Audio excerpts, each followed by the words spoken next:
அஸ்ஸலாமு அலைக்கும் வரஹ்மத்துல்லாஹி வபரகாத்துஹு. நாளும் ஓர் அமுதமொழி. நம் சபையின் மூலமாக திருச்சியில் ஓர் அரபு பள்ளிக்கூடம் மதரசா அமைக்க வேண்டும் என கடுமையான என்னுடைய நோக்கத்தை முன்னிட்டு எங்கள் முரீது பிள்ளைகள் அனைவரும் ஒன்று சேர்ந்து அந்த ஒரு கட்டுமானத்தை கட்டி ஓரளவு மதரசா இயங்கி வருகிறது. இந்த மதரசாவிலே தொழில்முறை பயிற்சிகள் கூட கொடுக்க வேண்டும் என நான் அவர்களுக்கு கூறியிருக்கிறேன். ஆரம்ப காலமானதனால் இன்னும் தொழில்முறை பயிற்சி தொடங்கப்படவில்லை. சீக்கிரமாக தொடங்கும்.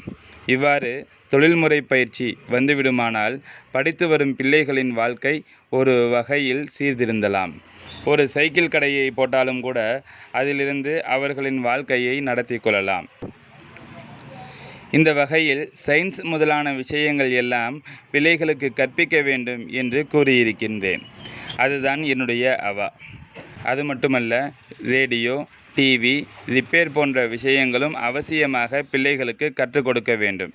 ஏனென்றால் எங்கள் ஊரிலே அந்நிய இனத்தவர்கள் இன்று தங்களுடைய மதம் எல்லாவற்றிலும் முன்னேற வேண்டும் எனும் நோக்கத்தோடு இன்று அவைகளை செய்து வருகிறார்கள். சங்கைமிகு ஷேக் நாயகம் குதுபுஸ்ஸமான் ஷம்சுல் வஜூத் ஜமாலியா சையீத் கலீல் மௌலானா அல் ஹசனியுல் ஹுசைனியுல் ஹாஷிமி கத்தஸல்லாஹு சிர்ரஹுல் அலீம் அவர்களின் அமுத மொழிகளிலிருந்து